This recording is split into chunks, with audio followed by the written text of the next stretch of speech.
Scoop মারতে হবে। Scoop মারে দিলাম, আবার 4 রান। ইমরুল কায়েসরা অবহেলা করছে, কিন্তু গেমের মধ্যে ইমরুল কায়েসেরা 4 বলে 12 রান করছে, 300 স্ট্রাইক রেট।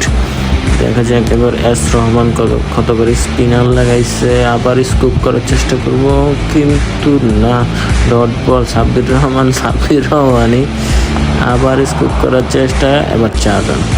ফিল্ডারের উপর দিয়ে 4 রান। থার্ড ম্যান অঞ্চল দিয়ে আবার খেলার চেষ্টা করবো, স্কুপ। ওহো, ফিল্ডারের হাতে চলে গেল বল। এবার মনে হয় স্ট্রেট ড্রাইভ মারতে হবে। আবার ফিল্ডারের কাছে বল। 9 বলে 3 রান দরকার।